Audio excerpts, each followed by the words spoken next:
Now, let's dive into today's story. Chapter 1. Foundations.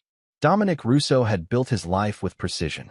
At 43, he commanded the respect of everyone in the specialized security consulting field where he'd made his fortune. His piercing gray eyes missed nothing, a trait that had served him well both in his former military career and in building his company, Sentinel Security Solutions. After 15 years of marriage to Vanessa, he believed they had everything. A stunning modernist home in Seattle, twin 13-year-old daughters, Lily and Rose, and what he had always assumed was an unbreakable bond. Vanessa Pomeruso had once been a promising corporate attorney before stepping back to raise their daughters. Lately, she'd returned to consulting part-time, which Dominic had encouraged. Her striking beauty had barely faded with time, tall and elegant with deep auburn hair and a confident smile that could disarm anyone. But in recent months, something had changed. Small shifts in her behavior that most might miss, but Dominic wasn't most people. They'd met at a charity gala when Dominic was establishing his security firm after leaving special operations. Vanessa, then a rising star at her law firm, had been attracted to his quiet confidence and the subtle danger that seemed to radiate from him even in a tailored suit. For Dominic, she represented everything bright and sophisticated that had been missing from his life of shadows and violence. "I'm flying home tomorrow," Dominic said during their video call from Dubai, where he'd spent the last 6 weeks overseeing a major security installation for a client. "I've arranged something special for our anniversary." Vanessa's smile didn't quite reach her eyes. "That's wonderful. The girls miss you." "Just the girls?" His tone was light, but he was studying her reaction with the same attention he'd once given to threat assessments in combat zones. "Of course I miss you too," she said too quickly. "It's just been busy here." After they hung up, Dominic opened his laptop and checked the GPS tracker on Vanessa's car, a security precaution he'd installed on all family vehicles years ago, with Vanessa's knowledge. The pattern of movements over the past month told its own story, repeated trips to an upscale neighborhood across town where they knew no one. He pulled up the home's security logs and noted several 4-hour gaps when the system had been disarmed then rearmed at their Seattle home. Dominic had never been a man who acted on impulse. Methodical planning was what had kept him alive in war zones and made him successful in business. Now, facing what appeared to be the unraveling of his marriage, those same instincts kicked in. Not the hot rush of betrayal that might drive another man to confrontation, but the cold, calculating precision that had defined his professional life. He made a call to Preston Wells, his closest friend since their days in Special Forces, and now his second-in-command at Sentinel. "I need surveillance, subtle but thorough, on my home while I'm away," Dominic said, his voice controlled. "And I need to know everything about anyone entering or leaving." "Dom, are you sure? This is Vanessa we're talking about." Preston sounded concerned. "Just get it done. Full spectrum. And Preston, this stays between us." The next day, as his private jet crossed oceans, Dominic received a file from Preston, photographs, timestamps, and records of phone calls painting a clear picture of betrayal. The man's name was Alexander Merritt, a charismatic surgeon who had moved to Seattle 8 months ago. The surveillance captured them entering the house Dominic had built, laughing intimately as they moved inside. Dominic's face remained impassive as he studied the evidence. There was no explosion of rage, just the quiet crystallization of purpose. By the time his plane touched down in Seattle, he had formulated the beginnings of a plan, not just a confrontation, but something far more comprehensive. Justice, as he saw it, required more than mere exposure or divorce. As he collected his luggage, his phone buzzed with a message from his daughter Rose. "Dad, when are you coming home? Mom's been weird lately." Another piece of the puzzle, confirming what he already knew. His children had sensed the change too. Dominic sent a simple reply. "Soon, sweetheart. Everything's going to be different soon." Instead of heading home, he checked into a downtown hotel and spent the next 2 days gathering information and finalizing his strategy.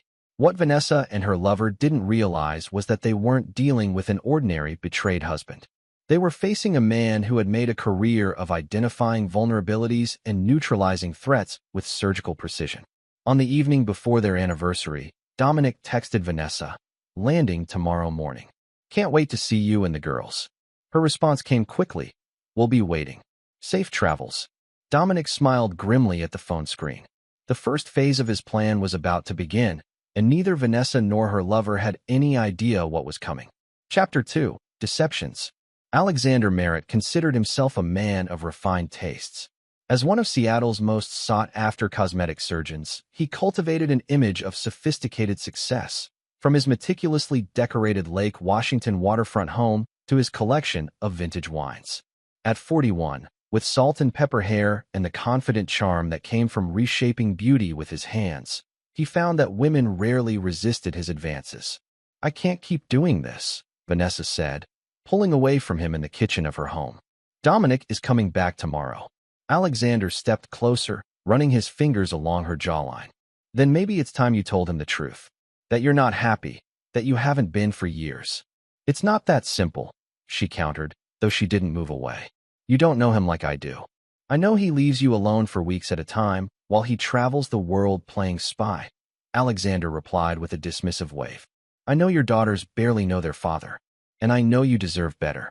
What Alexander didn't say was how convenient Dominic's frequent absences had been, allowing him to pursue Vanessa without complication.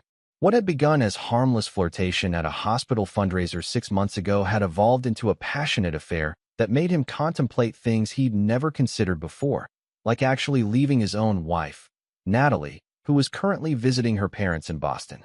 Vanessa sighed, glancing at the clock. "The girls will be home from soccer practice soon. You should go." "Think about what I said," Alexander insisted, kissing her once more before leaving. "We could have a real life together. Not this arrangement." What neither of them knew was that their conversation had been captured by the small devices Preston had discreetly installed throughout the house during a security upgrade the previous week. And miles away in his hotel room, Dominic watched the exchange on his laptop, his expression unchanged except for a slight tightening around his eyes. He turned his attention to another screen showing the detailed dossier he'd compiled on Alexander Merritt. The surgeon had a reputation for dating his patients before meeting Vanessa, had been named in 2 quickly settled malpractice suits, and maintained a lifestyle that seemed slightly beyond even his considerable income. Most interestingly, his wife Natalie came from old money and controlled the family finances. Dominic's phone rang. "Preston, everything's in place," Preston said without preamble. "The offshore accounts are active. The digital trail leads exactly where you want it to, and the documentation looks authentic." "But Dom, are you sure about this?" "Once we start." "I'm sure," Dominic interrupted. "They made their choice. Now they'll live with the consequences." The next morning, Dominic boarded his flight to Dubai, but not before setting in motion the next phase of his plan. He sent a text message to his business manager authorizing a series of transactions that would appear, to anyone investigating, like he was liquidating assets and transferring funds to untraceable accounts. In reality, every cent was safely secured, but the illusion of financial impropriety was essential. As his plane prepared for takeoff, Dominic sent the message that would begin the real endgame. Package delivered to the Herald. Copy of evidence sent to FBI Financial Crimes Division. They'll find my fingerprints all over the transfer records to the offshore accounts in Merritt's name. By the time I return, my apparent suicide will close their investigation. Tragic businessman takes his life rather than face charges. But you two will be left holding the bag. To complete the illusion, he powered down his phone and settled back in his seat, knowing that within hours, his plan would be creating precisely the kind of chaos he intended. At that exact moment, Vanessa was preparing a special anniversary dinner, feeling the weight of her guilt but determined to make a decision about her future. The girls were excited about their father's return, chattering about the gifts they'd made him and the family activities they'd planned. When Vanessa's phone chimed with Dominic's text, she read it once, then again, confusion giving way to alarm. The message made no sense. Packages, evidence, offshore accounts, suicide? She tried calling him immediately, but his phone went straight to voicemail. Panicking, she called Alexander, who rushed over despite the risk of being seen. Together they tried to decipher what Dominic meant, growing increasingly frantic as they couldn't reach him. "Could he actually know about us?" Alexander asked, his usual confidence faltering. "That's not the point," Vanessa snapped. "He's talking about killing himself and framing us for something. We need to find him." They spent hours making desperate calls, to airports, to Dominic's office, to friends who might know his whereabouts. By nightfall, as the anniversary dinner grew cold on the table and the girls retreated to their rooms in disappointed confusion, Vanessa was nearly hysterical. She called her sister Melody, who immediately came over to help with the girls while Vanessa and Alexander continued their frenzied search. What they didn't realize was that every call, every panicked text, every desperate attempt to locate Dominic was being monitored, creating a record of behavior that would later appear deeply incriminating to outside observers. And in the first-class cabin of a plane high above the Pacific, Dominic Russo reviewed the final details of a plan that had only just begun to unfold. Chapter 3. Unraveling. The next 24 hours descended into chaos for Vanessa and Alexander. Their attempts to reach Dominic remained futile. Increasingly desperate, Vanessa finally contacted the police to report her husband missing, only to be told they couldn't act until more time had passed. Meanwhile, Alexander began receiving strange calls from his office. Apparently, federal agents had been asking questions about him. "This is insane," Alexander said, pacing Vanessa's living room after midnight. "I've never had any financial dealings with your husband. These offshore accounts don't exist. There has to be an explanation," Vanessa insisted, though her voice lacked conviction. Dominic wouldn't just disappear like this. The doorbell rang, startling them both. Vanessa opened it to find Preston Wells on her doorstep, his expression grave. "I've been trying to reach Dom," he said, stepping inside and eyeing Alexander with obvious suspicion. "The company's in turmoil.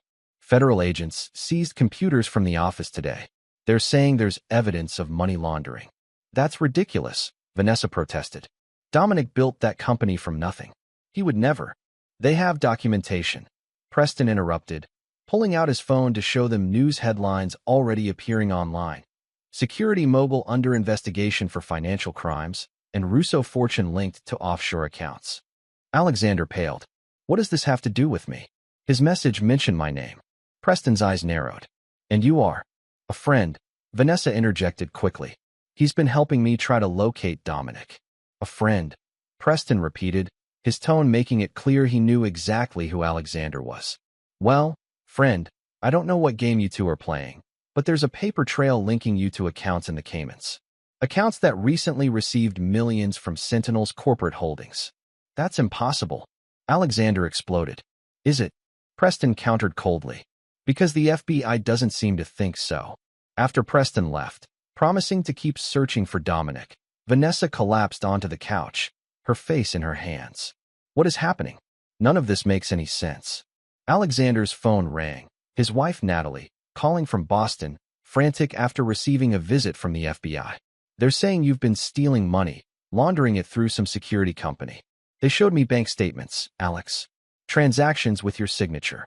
By morning, Vanessa's sister Melody arrived again, finding Vanessa still awake, surrounded by financial records and old emails, desperately searching for anything that might explain what was happening. "You need to tell me what's really going on," Melody insisted. "The girls are terrified. They overhead enough to know their father is missing and there's some kind of trouble." Before Vanessa could answer, her phone rang, an unknown number. She answered on speakerphone. "Mrs. Russo?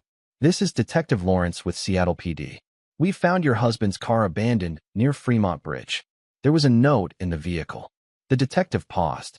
"I think you should come down to the station." The world seemed to tilt under Vanessa's feet. "A note? What did it say?" "Is Dominic. We haven't located him yet, ma'am. But given the contents of the note and the location of the vehicle, we're treating this as a possible suicide." "I'm very sorry." After hanging up, Vanessa turned to find her daughters standing in the doorway, their faces pale with shock. Lily was clutching her sister's hand so tightly her knuckles were white, while Rose's eyes brimmed with tears. "Mom," Lily's voice broke. "Is Dad dead?" "No. Honey, they haven't found him." Vanessa rushed to embrace them. "There's just some confusion right now. I'm sure he's fine." But her reassurances sounded hollow even to her own ears. As she held her sobbing daughters, her phone lit up with a text from Alexander. "FBI agents just took me in for questioning. What have you told them about us?" Outside the Russo home, a dark sedan was parked across the street, its lone occupant watching through the front window as the family's life began to collapse. The Observer made a call. "Phase 1 complete," he reported. "They're reacting exactly as predicted." Miles away, In a private cabin on a remote property in the Cascade Mountains, Dominic Russo received the update and nodded in satisfaction. On the table before him lay detailed files on his wife, her lover, and everyone who would play a part in what was to come. Next to the files sat a burner phone, ready for the next stage of his plan. Good, he replied. Begin Phase 2. Chapter 4, Revelations.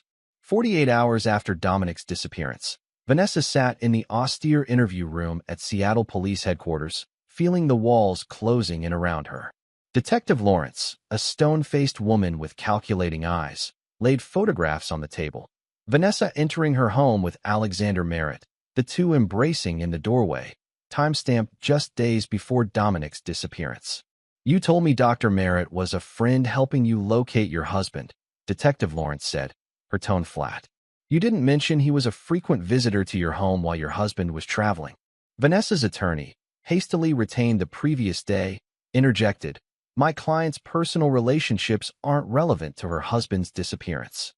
They become relevant, the detective countered, when we find a suicide note specifically naming Dr. Merritt as the man having an affair with his wife. She slid a photocopy across the table, a note in what appeared to be Dominic's handwriting. I can't face the humiliation of financial ruin and criminal charges. The betrayal by my wife and Alexander Merritt has taken everything else. I'm sorry for the pain this will cause my daughters. They deserve better than me. Vanessa stared at the paper, her mind reeling.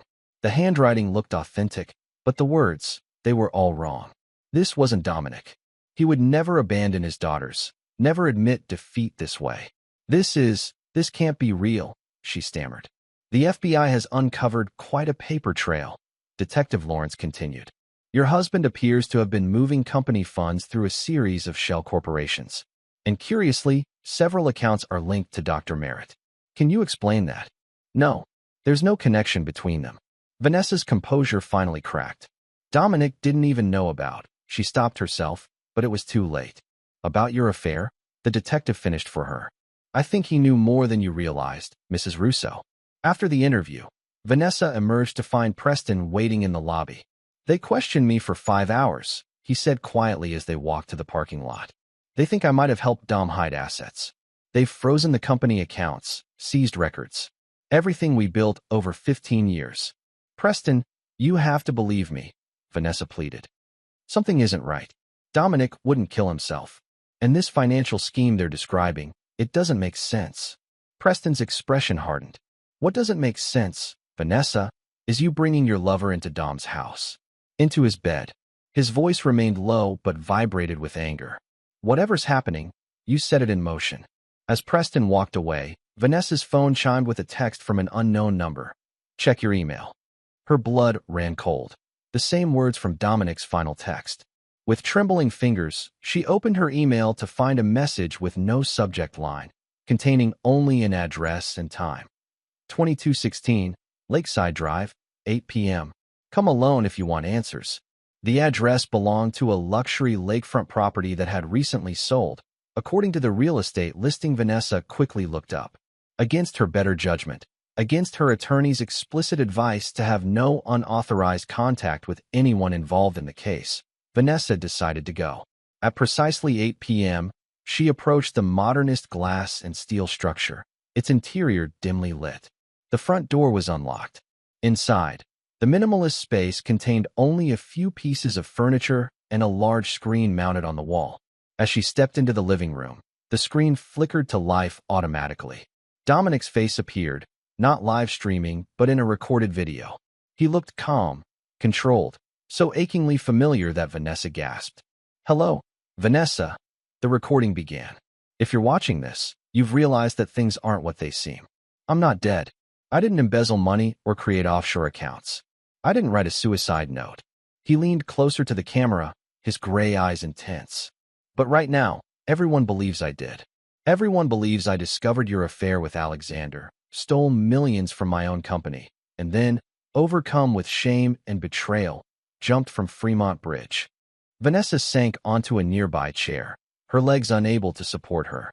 What you're experiencing now, Dominic continued, is the destruction of certainty. Everything you thought was solid, your reputation, your relationship with Alexander, your financial security, even your freedom, is slipping away. In the coming days, you'll understand what that feels like. By now, the FBI is investigating both you and Alexander. They've found evidence suggesting you knew about the financial schemes, perhaps even helped orchestrate them to eliminate me and take control of my assets. The police are building a case that you two might have been involved in my suicide, perhaps even made it look that way after something more sinister. Dominic's expression remained eerily composed. None of it is true, of course, but proving that will be difficult, especially with the evidence continuing to mount. He paused, and for a moment, something like genuine pain crossed his features. You made a choice, Vanessa. You invited another man into our home, into the life we built. You let our daughters sense that something was wrong without having the courage to tell me the truth. So now I've made my choice too. The screen went black for a moment, then displayed a countdown. 72 hours, ticking down second by second. Dominic's voice continued over the countdown. You have 3 days. 3 days during which your life will continue to unravel in ways you can't imagine. At the end of those 3 days, I'll contact you again with instructions. If you go to the police with this recording, if you try to expose my plan before it's complete, I'll disappear for good, and you'll face the consequences of everything that's been set in motion. The video ended, leaving only the countdown running on the screen. Vanessa sat frozen, her mind struggling to process what she'd seen. Dominic was alive. He knew about the affair, and he was systematically destroying her life as punishment. As she finally rose to leave, her phone buzzed with an incoming call from her sister. Vanessa, you need to come home right now. The FBI is here with a search warrant. They're taking computers, files, everything. And Vanessa, they're asking the girls questions about you and Alexander. They're asking when Dad found out about the affair. Outside the house, Vanessa didn't notice the small camera capturing her exit, transmitting the footage to a secure server where Dominic Russo watched in real time, his face illuminated by multiple screens monitoring the chaos he had orchestrated. Next to him, Preston nodded in approval. Your move, Dom. What's next? Dominic turned to his friend, his expression resolute. We show her just how thorough my revenge can be. Get Alexander's wife on the phone. It's time she learned the full truth about her husband.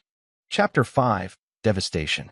Alexander Merritt sat across from his lawyer in a sterile conference room at the FBI field office, his usual confidence replaced by barely controlled panic. They have my signature on transfer documents for accounts I've never heard of, he said, running his hand through his disheveled hair. They have emails between me and Dominic Russo discussing profit splits from these schemes. Emails I never sent. How is this possible? His attorney, a sharp-featured woman who specialized in white-collar crime, looked up from the case files. The forensic trail is convincing, Dr. Merritt. These emails came from your hospital account. The signatures match samples from your medical practice. And there are witnesses who claim they saw you meeting with Russo on multiple occasions. That's impossible. I'd never even met the man until... Alexander stopped abruptly. Until when exactly? The attorney pressed. Alexander hesitated. Until after he disappeared, when Vanessa was trying to find him. The attorney's expression made it clear she didn't believe him. The prosecution will argue that you and Vanessa Russo were not just having an affair, but conspiring to eliminate her husband after using his financial expertise to siphon off millions. And now that he's presumably dead, you two would be free to enjoy the money and each other. That's insane. Alexander protested. I have my own money. My practice is worth millions. Was worth millions, the attorney corrected. The medical board has suspended your license pending investigation. Your practice partners have initiated proceedings to buy out your share at a fraction of its value, and your wife has frozen your joint assets and filed for divorce. As if summoned by her mention, the door opened and an FBI agent appeared. Dr. Merritt, your wife is here. She's demanding to speak with you. Natalie Merritt swept in, her petite frame vibrating with fury.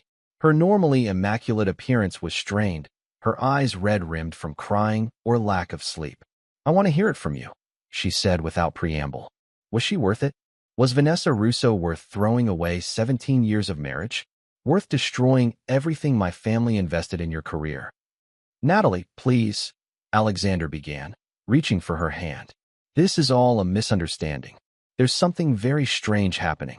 Strange? She interrupted, pulling her hand away. Like the photos the FBI showed me of you entering the Russo home? Like the text messages between you and Vanessa planning your future together once her husband was out of the picture? Those kinds of strange things. Alexander went pale. What text messages? I never. Save it, Natalie snapped. My father was right about you from the beginning. You were always after the connections, the money. Well, it's gone now. The trust fund, the house, the summer property. I've instructed our attorneys to contest every cent. She turned to leave, then paused at the door. Oh, and Alexander? The hospital board called an emergency meeting this morning. That revolutionary new procedure you've been developing? They've reassigned it to Dr. Reynolds. You've been removed from the research team entirely. The blow was calculated to hurt him where he was most vulnerable, his professional pride. Alexander sank back into his chair as the door closed behind her, his world collapsing around him. Everything he valued, his reputation, his career, his research, his marriage, his financial security, was evaporating in a matter of days. Meanwhile, Vanessa faced her own devastating losses. Returning home from the lakefront house, where she'd viewed Dominic's video, she found FBI agents completing their search, boxes of materials being loaded into vans. Her daughters watched wide-eyed from the staircase, clinging to their Aunt Melody. Mom, they took our computers, Rose said, her voice small. They asked us if we knew Dr. Alex was your boyfriend. Vanessa felt the floor shift beneath her. What did you say? We told them he was just your friend, Lily answered, her expression a mix of confusion and accusation. But he's not just your friend, is he? Is that why Dad left? Before Vanessa could form a response, her phone rang, the school principal. In the chaos, she'd forgotten about the parent-teacher conferences scheduled for that evening. The principal's voice was professionally distant as she explained that given the current situation, the school thought it best if Vanessa refrained from coming to campus for the time being. The girls could continue attending, but perhaps Melody could handle drop-offs and pickups to minimize disruption. In less than 3 days, Vanessa had gone from respected community member to social pariah. Friends stopped returning calls. The charity board she chaired asked her to take a leave of absence. Her own parents, retiring in Arizona, called to express their deep disappointment and to suggest that perhaps the girls should stay with them until things settled down. That evening, as Melody helped put the exhausted girls to bed, Vanessa sat alone in her kitchen, watching the countdown on her phone, a web link she'd been sent after leaving the lakefront house. Just over 48 hours remained. Her doorbell rang, expecting more bad news, perhaps another police officer or federal agent. She was surprised to find Preston Wells on her doorstep again. May I come in? He asked, his tone softer than during their last encounter. Inside, he surveyed the disarray left by the FBI search. I owe you an apology, he said finally. I know what Dominic is doing. Vanessa stared at him, hope and suspicion warring within her. You've talked to him? You know he's alive. Preston nodded. He contacted me yesterday, told me everything, how he discovered the affair, how he's orchestrated this whole scenario. Then you have to help me stop this. Vanessa urged. The FBI, the police, they think Alexander and I were involved in stealing money, maybe even in Dominic's death. They're building a case against us. That's exactly what Dom wants, Preston replied evenly. He's planted evidence, created false trails, manipulated communications, all pointing to you and Alexander conspiring against him. But why? Just because of the affair? This is insane. It's Dominic, Preston interrupted. You should have known who you were dealing with. The man spent years in places where enemies disappear without a trace. He built a security empire by thinking 10 steps ahead of everyone else. And you thought he wouldn't notice your affair? Wouldn't respond with absolute precision? Vanessa sank into a chair. What does he want? To send us to prison? To destroy our lives? He wants you to understand consequences, Preston answered. And yes, he wants to destroy the life you thought you could build with Alexander. But there may be a way out. He placed a burner phone on the table. Dom said to give you this. He'll call with instructions when the countdown ends. After Preston left, Vanessa stared at the phone, wondering what Dominic would demand. Would he finally reveal himself in this elaborate revenge? Or was this just another step in a plan she couldn't begin to comprehend? In her daughter's room, she found them both asleep in Lily's bed, as if seeking comfort in proximity. Looking at their faces, so much like their father's in repose, Vanessa felt a wave of shame. Whatever she had done, whatever mistake she had made, her children were suffering for it. The countdown on her phone continued its relentless progression. 47 hours, 22 minutes, and 15 seconds. 47 hours, 22 minutes, and 14 seconds. 47 hours, 22 minutes, and 13 seconds. In his mountain hideaway, Dominic watched multiple screens tracking the fallout of his plan. One showed Alexander being processed for release from FBI questioning, looking haggard and broken. Another displayed real-time updates on the investigation's progress. A third monitored social media reactions as news of the scandal spread through their community. "Impressive," commented Preston, who had joined Dominic after leaving Vanessa. "But what's the endgame here? You can't keep them dangling forever." Dominic's expression remained unreadable.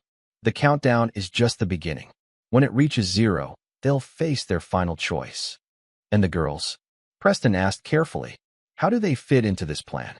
For the first time, a flicker of emotion crossed Dominic's face. "They'll know the truth soon enough. All of it." Chapter 6. Desperation. As the countdown dipped below 24 hours, both Vanessa and Alexander had reached the breaking point. Neither had slept properly in days, both watching their lives disintegrate with horrifying speed. They arranged to meet at a small coffee shop on the outskirts of the city, away from the media that had begun camping outside both their homes after the story broke in the morning papers. Security Mobile's suicide linked to embezzlement and betrayal. Alexander arrived first, almost unrecognizable in a baseball cap pulled low over his face, his normally pristine appearance replaced by stubbled cheeks and rumpled clothes. When Vanessa slid into the booth across from him, he barely looked up. "I've lost everything," he said without preamble. "My practice, my research, my marriage. The medical board is convening a formal hearing next week. I'll probably lose my license permanently." Vanessa's own appearance had deteriorated similarly. Her hair pulled back carelessly, dark circles under her eyes, wearing the same clothes she'd had on the day before. "He's alive," she said quietly, glancing around to ensure they weren't overheard. "Dominic staged everything. The embezzlement, the suicide, all of it.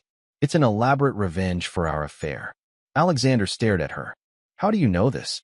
She explained about the video, the countdown, the burner phone Preston had delivered. With each detail, Alexander's expression shifted from disbelief to dawning horror. "My God," he whispered finally. "The level of planning, the resources required. He's been orchestrating this for weeks, maybe months." "He knows everything about us," Vanessa confirmed. "Things I never told him, details about our relationship. He must have had us under surveillance." "We need to go to the authorities," Alexander insisted. "Tell them he's alive, that this is all fabricated." "With what proof?" Vanessa countered. "The video? It's gone. It played once and deleted itself. The burner phone? It hasn't received any calls yet. Meanwhile, the FBI has mountains of evidence against us, evidence Dominic planted." Alexander ran a hand through his disheveled hair. "There has to be something we can do. We can't just wait for him to destroy what's left of our lives." "Maybe," Vanessa hesitated. "Maybe we should separate, distance ourselves from each other. Show him we've ended things." "You think that's what he wants? For us to break up?" "I don't know what he wants." Vanessa snapped, her composure finally cracking. "My daughters barely speak to me. My sister thinks I might have been involved in my husband's disappearance. I can't access our bank accounts. I'm about to be indicted for financial crimes I didn't commit. And all because She stopped, unable to finish the sentence. "Because you got involved with me," Alexander finished for her, his voice hollow. Their conversation was interrupted by Vanessa's phone chiming with a news alert. She opened it to find a breaking story from the Seattle Herald. Exclusive: Missing security consultant's private journal reveals depth of betrayal. The article quoted extensively from what was purportedly Dominic's personal journal, detailing his discovery of the affair, his growing suspicions about financial irregularities involving his wife and her lover, and his spiraling depression. "This isn't real," Vanessa whispered, scanning the article. "Dominic never kept a journal. He's feeding them these stories." Alexander's phone buzzed with a call, his attorney. "Dr. Merritt, the FBI wants you back for additional questioning. They've uncovered new evidence suggesting you may have accessed Mr. Russo's personal financial information through his home computer network. By the time they left the coffee shop, reporters had somehow located them, cameras and microphones thrust in their faces as they tried to reach their cars. Dr. Merritt, is it true you were planning to leave the country with Mrs. Russo? Vanessa, did you know about your husband's financial troubles before his disappearance? They separated without another word, each retreating to their own collapsing world. For Vanessa, the situation at home had deteriorated further. Her daughters had been sent to stay with Melody after reporters began staking out the house. The FBI had returned with additional warrants, this time taking her personal journals and files. And her attorney had called with grim news. An indictment was expected within days. As evening approached and the countdown ticked below 12 hours, Vanessa sat alone in the silent house, clutching the burner phone Preston had given her, willing it to ring. When it finally did, shortly after midnight, she answered on the first ring. "Hello, Vanessa." Dominic's voice, calm and controlled as always. "Dominic, please," she began, her voice breaking. "Whatever you're trying to prove." "I'm not trying to prove anything," he interrupted smoothly. "I'm simply allowing natural consequences to unfold. Actions have repercussions. Choices have costs. The girls," she tried again, "are safe with Melody," he finished for her. "I've spoken to them." This revelation stunned her into momentary silence. "You what? When?" "I've never been out of touch with my daughters, Vanessa. Even while orchestrating all of this. Even while you were telling them I had abandoned them." The accusation stung because it contained a kernel of truth. She had allowed the girls to believe their father had left them, had possibly even taken his own life. "What do you want from me?" she asked finally, her voice small. "Tomorrow morning at 10 a.m., when the countdown reaches 0, you and Alexander will receive an email with an address. Come there together. No police, no attorneys, no one else. Then you'll understand exactly what I want." Before she could respond, the line went dead. Vanessa sat motionless, the phone still pressed to her ear, tears streaming down her face. In the empty house, surrounded by the remnants of the life she had thought was hers, she faced the truth that had been growing clearer with each passing day. She had never really known the man she married. The depth of his capability for calculated retribution was only now becoming clear. She texted Alexander about Dominic's call. His response was immediate. "We don't have a choice. Whatever he's planning, it's our only chance to stop this nightmare." As dawn broke over Seattle, the countdown on Vanessa's phone showed less than 3 hours remaining. Whatever Dominic had planned, the final act was about to begin. In his mountain sanctuary, Dominic switched off the surveillance feeds for the first time in days. The mechanisms he had set in motion were running perfectly, every reaction, every consequence unfolding exactly as he had predicted. Now it was time for the confrontation he had been meticulously planning since the moment he had discovered his wife's betrayal. "Are you sure about this?" Preston asked, watching his friend prepare to leave. Dominic nodded, his expression implacable. "They've had their time in purgatory. Now comes judgment." Chapter 7, Confrontation. At precisely 10 a.m., as the countdown reached 0, Vanessa and Alexander received identical emails containing only a street address on the outskirts of Seattle and a door code. The location turned out to be an unmarked warehouse in an industrial district, its exterior unremarkable except for the advanced security system protecting the entrance. They arrived separately but at almost the same time, both looking like shadows of their former selves after days of stress and public humiliation. Alexander had driven his older Porsche rather than the Tesla that had been repossessed the previous day. Vanessa arrived in an Uber, having had her own vehicle seized as a potential asset in the fraud investigation. "Should we call someone? Tell them where we are?" Alexander asked nervously as they approached the building. Vanessa shook her head. "He'd know. He seems to know everything." The door code worked, admitting them into a cavernous space that had been transformed into something resembling a courtroom. A raised platform stood at one end with a single chair behind a desk. Facing it were 2 chairs separated by several feet. The walls were lined with large screens, currently dark. "What the hell is this?" Alexander muttered as they cautiously entered. "This," came Dominic's voice from behind them, "is where we resolve our situation." They spun around to find him standing in a doorway they hadn't noticed, dressed impeccably in a tailored suit that enhanced his commanding presence. Despite the circumstances, despite everything that had happened, Vanessa felt a jolt of recognition. This was the man she had fallen in love with, whose quiet authority had once made her feel both protected and exhilarated. "You son of a bitch!" Alexander snarled, stepping forward aggressively. Do you have any idea what you've done? The lives you've destroyed. Dominic's expression didn't change. I haven't destroyed anything, Dr. Merritt. I've simply exposed truths and accelerated inevitable consequences. You planted evidence. Alexander shouted. You fabricated communications, created false financial records. I created nothing that wasn't already there in essence. Dominic cut him off smoothly. The affair, the betrayal, the disregard for commitments and responsibilities. I merely illuminated them. He gestured to the chairs. Please sit. We have much to discuss. With reluctance, they complied, instinctively maintaining distance from each other. Dominic took his place on the raised platform, the positioning giving him both a physical and psychological advantage. For the past week, he began, you've experienced a fraction of what I felt when I discovered your affair. The sudden dissolution of certainty, the public humiliation, the loss of professional standing, the questioning of every assumption you'd built your life upon. If this is about revenge, you've had it, Vanessa said, her voice strained but controlled. You've taken everything from us. What more do you want? This isn't about what I want, Dominic replied. It's about choices and consequences. Today, you'll both make your final choice. He pressed a button, and the screens around the room flickered to life, displaying documents, photographs, and video clips. A comprehensive archive of their affair alongside evidence of the broader destruction Dominic had engineered. Option 1. He continued dispassionately.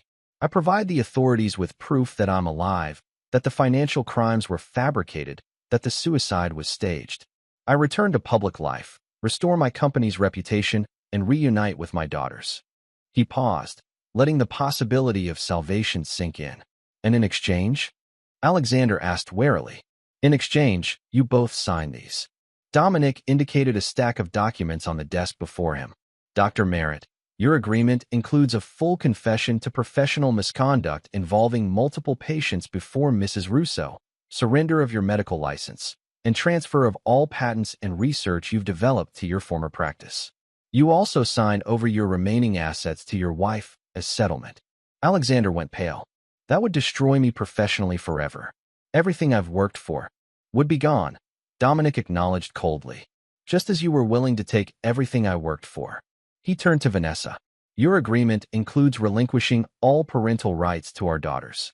You admit to the affair in writing, surrender all claims to our shared assets, and agree to no contact with the girls until they reach 18, at which point it will be their choice whether to reconnect. Vanessa gasped, her hand flying to her mouth. You can't take my children. I'm not taking them, Dominic corrected. I'm giving them stability, protecting them from further trauma, and ensuring they understand that actions have consequences, a lesson you seem to have missed. And option 2, Alexander demanded, his voice tight with suppressed rage.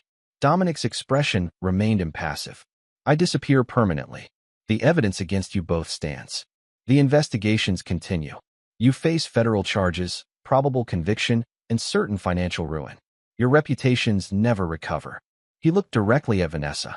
And the girls grow up believing their father killed himself because of their mother's betrayal. The warehouse fell silent as the enormity of the choice sank in.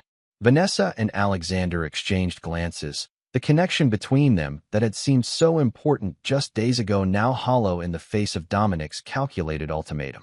This is blackmail, Alexander finally said. No, Dr. Merritt.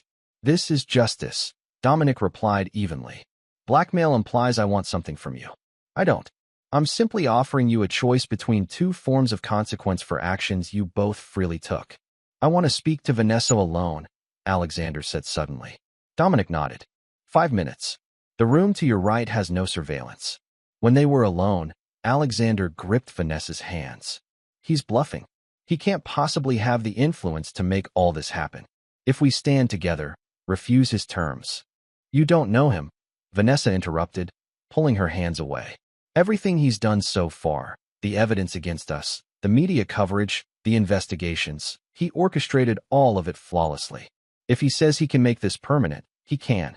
So what? We just surrender? Let him win. I lose my career, you lose your children? Vanessa looked up at him, really seeing him for perhaps the first time. The narcissism she had mistaken for confidence, the entitlement she had interpreted as passion. What we lose, she said quietly, is what we were willing to risk in the first place. When they returned, Dominic was exactly as they had left him, watching them with clinical detachment. We've decided, Vanessa said, her voice steadier than she felt. I'll sign the agreement. Alexander stared at her in shock. Vanessa, you can't. I can't lose my daughters completely, she cut him off. Not even the possibility of reconnecting with them when they're older. Not even that small hope. She turned to Dominic. But I want amendments. Supervised visitation. Letters. Some way to maintain a connection, even if limited. Dominic considered this, then inclined his head slightly. Monthly supervised visits. Quarterly overnight stays once they turn 16. All communication monitored until then. And you'll tell them the truth, Vanessa insisted. Not that I abandoned them, but that this was your condition. They'll know exactly what happened, Dominic assured her. The affair. The consequences. The choice you made today. Everything. Alexander watched this negotiation with growing anger. This is insane. Both of you. Discussing the terms of her surrender like it's a business deal. He turned to Dominic. I won't sign. Do your worst. Dominic's expression didn't change. As you wish. He pressed another button, and a new set of documents appeared on the screens. Alexander's complete financial records, medical board complaints that had been quietly settled, and evidence of falsified research results early in his career. My investigators were quite thorough, Dr. Merritt. This information goes to the licensing board, the FBI, and your former partners if you walk out that door without signing. Alexander paled. You're talking about allegations from years ago, minor complaints that were resolved. I'm talking about patterns of behavior that, when presented comprehensively, tell a compelling story about your character, Dominic countered. A story that will ensure you never practice medicine again, never rebuild your reputation, never recover financially. The standoff lasted several tense moments before Alexander's shoulders slumped in defeat. Fine. I'll sign your damn papers. As they approached the desk to review the documents, Vanessa looked into Dominic's eyes, searching for any trace of the man she had married, any hint of the connection they had once shared. Was any of it real? She asked softly. What we had. Something flickered briefly in Dominic's gaze. A moment of genuine emotion quickly suppressed. It was real, he replied, his voice equally quiet. That's why this was necessary. The signing took less than 15 minutes. Documents transferring assets, surrendering rights, confessing to misdeeds both actual and embellished. When it was done, Dominic collected the papers and placed them in a leather portfolio. Copies will be delivered to your attorneys, he informed them. I expect full compliance with every term. Alexander, broken and bitter, turned to leave without another word. At the door, he paused, looking back at Vanessa, the woman for whom he had risked everything and lost even more. Was it worth it? He asked, his voice hollow. Before she could answer, he was gone, the heavy door closing behind him with finality. Alone with Dominic, Vanessa felt both fear and a strange sense of closure. What happens now? Now, Dominic replied. The process of restoration begins. By this evening, the media will receive information about my rescue after a kidnapping attempt connected to my company's international work. The financial investigations will quietly close. Your reputation will remain damaged, but not criminally liable. And us? She asked, gesturing between them. What becomes of us? There is no us, Vanessa, he said without inflection. There's me and my daughters building a new life. And there's you, facing the consequences of your choices. As he turned to leave, Vanessa called after him. You've thought of everything, planned for every contingency. But have you considered what this revenge will cost you? What it will do to you? Dominic paused, his back still to her. This wasn't revenge, Vanessa. It was justice. The difference matters. Then he was gone, leaving her alone in the echoing space with nothing but the remnants of the life she had destroyed. Chapter 8. Reckoning. 3 months after the warehouse confrontation, Dominic sat in his home office reviewing security contracts while monitoring a video feed of Vanessa's supervised visit with the girls at a neutral facility across town. The girls were reserved but civil, the conversation stilted but without open hostility. Progress, of a sort. Preston entered without knocking, their friendship having deepened through the crucible of recent events. The board approved the London expansion, he reported. Sentinel is officially international. Dominic nodded, his attention still partially on the video feed. And the Alexander Merritt situation? Gone to ground, Preston confirmed. Last heard, he was trying to get medical credentials in South America. No success so far. Your documentation followed him. Good, Dominic said simply. Preston glanced at the monitor showing Vanessa and the girls. How are they holding up? The girls? Dominic sighed, the first crack in his composed facade. They're resilient. Angry sometimes. Confused. In therapy, which helps. He paused. They miss their mother, though they won't admit it to me. And you? How are you holding up? Dominic finally looked away from the screen. I did what was necessary. Preserved what matters. Preston studied his friend carefully. That's not an answer, Dom. Before Dominic could respond, his private line rang. The school principal. Rose had been in a fight, defending her family's honor against gossip and innuendo. Third incident this month. Could he come in for a conference? After hanging up, Dominic stared at the phone, the carefully constructed control he maintained suddenly feeling insufficient. They're paying for my justice, he admitted quietly. The girls. They're carrying the weight of what happened. Children always do, Preston observed. No matter how we try to shield them. That evening, after the girls were asleep, Dominic found himself reviewing the digital archives of his operation against Vanessa and Alexander. The surveillance footage, the fabricated evidence, the media manipulation, all executed with military precision. What had once filled him with cold satisfaction now left him hollow. His phone chimed with a text from Vanessa. Rose told me about the fight at school. She needs you to be her father, not her avenger. The message struck with unexpected force. Throughout the entire operation, throughout the careful dismantling of his wife's betrayal, Dominic had maintained emotional distance, analyzing, calculating, executing. Now, in the aftermath, that distance was becoming harder to maintain, especially when it came to his daughters. The next morning, he made two decisions. First, he arranged to move the family to Sentinel's new London headquarters, a fresh start away from the whispers and stares that followed the girls at school and in the community. Second, he modified the agreement with Vanessa, allowing for more regular contact with the girls, recognizing that his perfect justice was imperfect for the children caught in its execution. When he informed Vanessa of these changes during her next supervised visit, she studied him with surprise and something like understanding. You're making peace with it, she observed. Not peace, he corrected. Adjustments. The great Dominic Rousseau, adjusting his perfect plan. A ghost of their old intimacy surfaced in her tone. His expression remained unreadable. The plan accomplished its purpose. Now we adapt to the reality it created. As they watched the girls playing across the room, Vanessa asked the question that had haunted her for months. Did you ever consider forgiveness? Even for a moment. Dominic was silent for so long she thought he might not answer. Finally, he turned to her, his gray eyes clear and direct. Forgiveness was never an option, he said quietly. Not because I couldn't give it, but because it would have been meaningless. Some betrayals change the fundamental nature of a relationship. There's no going back, only forward into something different. And what are we now, Dominic? What has your justice made us? Co-parents, he replied without hesitation. Nothing more, nothing less. The rest, our history, the betrayal, the consequences, that belongs to the past. As the girls approached, ending their private conversation, Vanessa had the distinct impression that despite everything, despite the systematic dismantling of her life, despite the loss of her marriage and the constraints on her relationship with her daughters, Dominic had shown her a kind of mercy. He could have erased her completely from their children's lives. Instead, he had left a door open, narrow though it might be.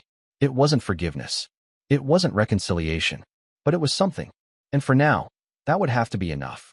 Alexander Merritt's reckoning played out differently. His attempt to rebuild in another country floundered against the comprehensive documentation Dominic had distributed. His ex-wife Natalie, armed with evidence of his professional and personal misconduct, secured a divorce settlement that left him with almost nothing. Former colleagues avoided association, his research was attributed to others, and the reputation he had cultivated so carefully disintegrated beyond repair. 6 months after the warehouse confrontation, he returned to Seattle to make one final attempt at redemption, requesting a meeting with Dominic through Preston. They met in Dominic's office at Sentinel headquarters, The contrast between them stark. Dominic in his bespoke suit projecting power and control, Alexander in off-the-rack clothes that hung loosely on his frame, his once confident demeanor replaced by defeated resignation. "I've lost everything," Alexander stated without preamble. "My career, my reputation, my future. You've won completely. I'm not here to beg for mercy, but to understand. Why so thoroughly? Why not just take your wife and children back, divorce her, move on? Why destroy me so completely?" Dominic regarded him impassively.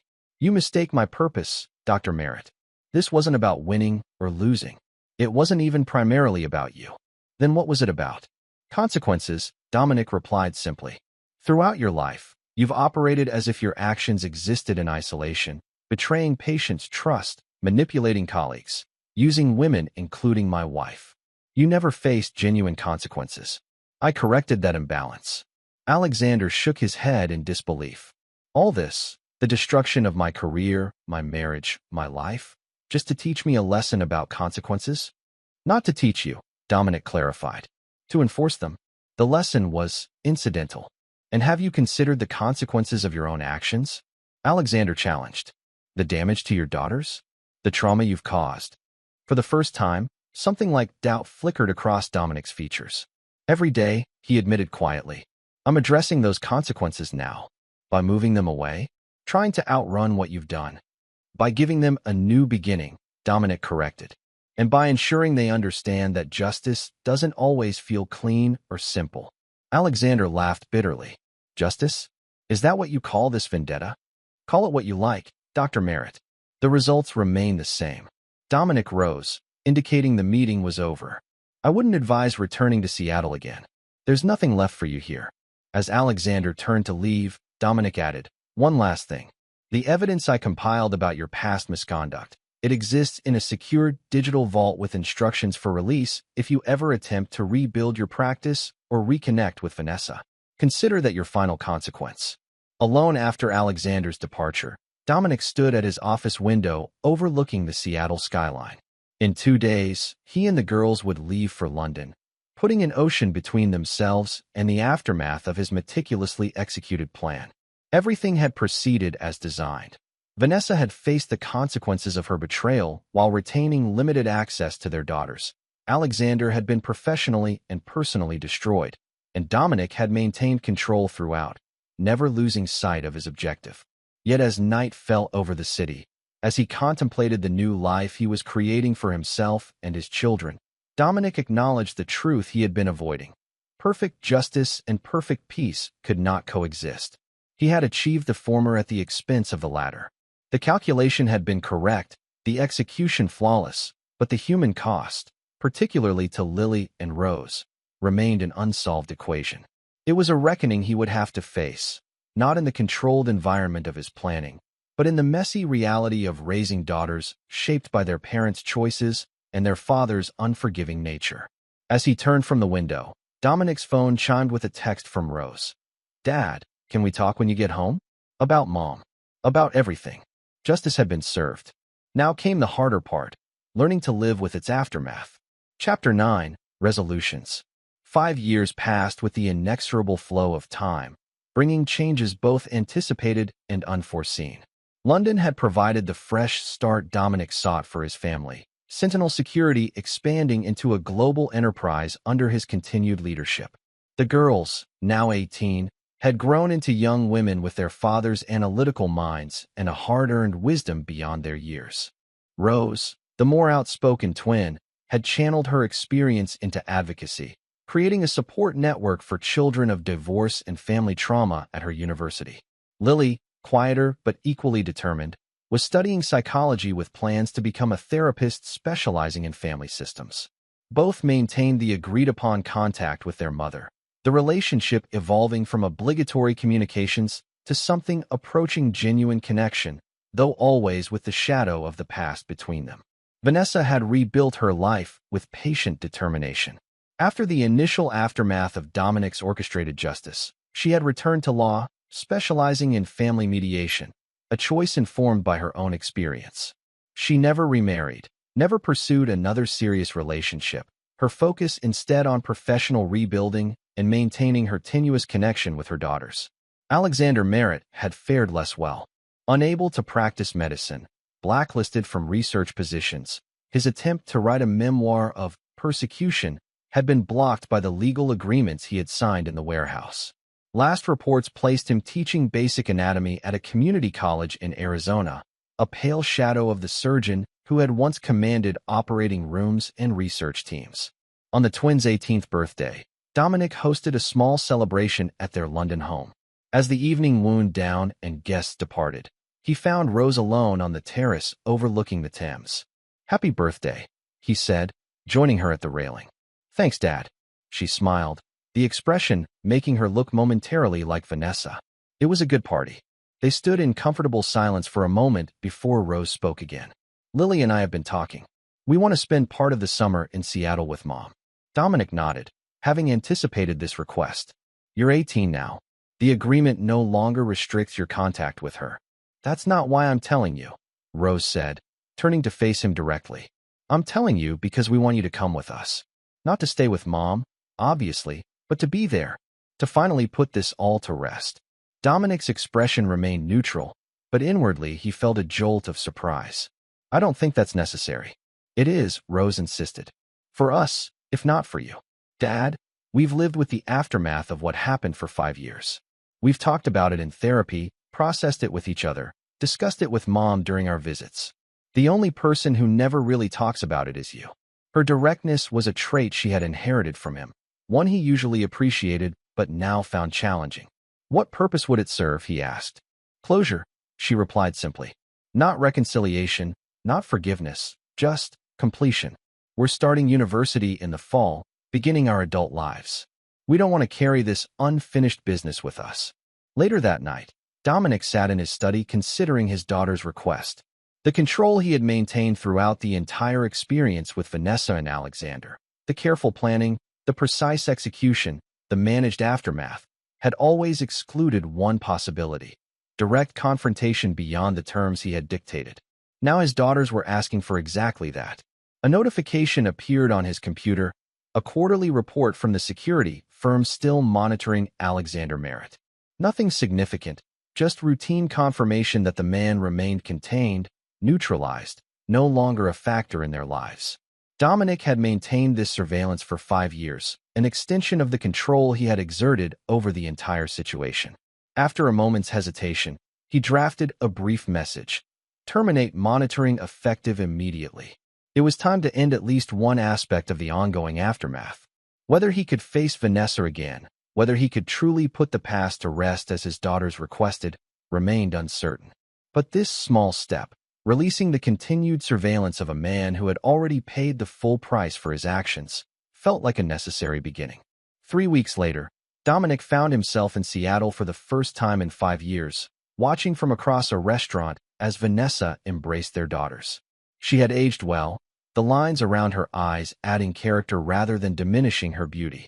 She looked up and saw him, a flash of recognition passing between them before he nodded slightly and turned to leave. Outside, he was surprised when she followed him. "Dominic," she called. "Wait." He paused, turning to face her. "The girls wanted me to come," he explained preemptively. "I'll keep my distance during their visit." "That's not." Vanessa shook her head. "Thank you for bringing them. For agreeing to this trip." An awkward silence fell between them, 5 years and an ocean of controlled retribution separating them from any natural conversation. "They've become remarkable young women," she finally said. "You've raised them well." "They raised themselves to a large extent," Dominic acknowledged. "They're stronger than we gave them credit for." Vanessa studied him, noting the subtle changes time had wrought. Threads of silver at his temples, deeper lines around his eyes, the same commanding presence, but with something else now, something that might have been perspective. "Are you still in the justice business, Dominic?" she asked quietly. He understood her meaning immediately. "No," he answered after a moment. "I found it didn't solve as much as I thought it would." "And yet you'd do it all again," she observed, not a question but a statement. "Yes," he confirmed without hesitation, "but perhaps with some adjustments." The honesty between them felt novel, unburdened by the pretense of their marriage or the calculation of his revenge. It wasn't forgiveness or reconciliation, but it was genuine, A new kind of truth between two people who had once shared everything and then systematically destroyed it. "The girls want us all to have dinner together before they leave," Vanessa said. "Just one meal, for their sake." Dominic considered the request, weighing his instinctive resistance against his daughter's clearly expressed desires. "One dinner," he agreed finally. "For them." The meal took place at a neutral restaurant the following week. Awkward at first, then gradually easing as the girls carried most of the conversation, sharing stories from London and their plans for university. Watching them, seeing their animation and resilience, Dominic felt an unexpected sense of completion. His justice had been served, his control maintained, but his daughters had somehow transcended the narrative he had crafted, creating their own resolution from the wreckage of their parents' choices. As the evening concluded and they prepared to leave, Lily surprised everyone by raising her glass. "To closure," she said simply, "and to moving forward." They all drank to that, even Dominic, acknowledging without words that while the past could not be undone or forgiven, it could perhaps be finally laid to rest. Outside the restaurant, as they waited for their separate cars, Vanessa touched Dominic's arm briefly. "For what it's worth," she said quietly, "I never told them you were cruel or unfair. I told them you were exactly who you always were, a man who demanded consequences for betrayal. They understand that now, even if they don't fully agree with your methods." Dominic nodded, accepting this assessment. "And Alexander?" he asked, the first time he had spoken the name aloud in years. "I haven't seen or spoken to him since that day in the warehouse," Vanessa answered truthfully. "Whatever we thought we had, it didn't survive what came after." As his car arrived, Dominic faced his ex-wife one final time. "Goodbye, Vanessa." "Goodbye, Dominic," she replied, and they both understood it was truly an ending, not just of their conversation, but of the strange, suspended animation that had existed between them since the warehouse confrontation 5 years earlier. On the flight back to London, with the girls asleep across the aisle, Dominic reflected on the long arc of his response to betrayal. He had orchestrated perhaps the most comprehensive, calculated revenge possible, not in the heat of emotion, but with cold, meticulous precision. He had achieved exactly what he intended, justice as he defined it, consequences proportional to the betrayal. Yet sitting in the quiet of the plane, watching his daughters sleep, he acknowledged that what he had not anticipated was how justice, once served, would transform. Not into regret. He would make the same fundamental choice again, but into something more complex. The recognition that perfect retribution created its own aftermath, its own consequences that rippled outward, touching everyone involved in ways impossible to fully calculate. Alexander Merritt had been destroyed, his life and career dismantled with surgical precision. Vanessa had been punished through temporary separation from her children and the permanent loss of the life she had built. Dominic himself had maintained control throughout, never wavering from his purpose, never showing mercy that might be mistaken for weakness. But in the end, it was his daughters who had found their own path through the wreckage, insisting on a resolution he had never planned for. Not reconciliation, not forgiveness, but a clear-eyed acceptance of what had happened and a determination to move beyond it. As the plane crossed the Atlantic, carrying them back to the life he had built from the ashes of betrayal, Dominic Russo closed his eyes, embracing what might have been his most difficult realization, that while his justice had been perfect in its execution, the most profound victory belonged to his daughters, who had learned to live with its consequences without becoming defined by them. It was not the ending he had designed. It was, perhaps, something better. This is where our story comes to an end. Share your thoughts in the comments section. Thanks for your time. If you enjoy this story, please subscribe to this channel. Click on the video you see on the screen, and I will see you there.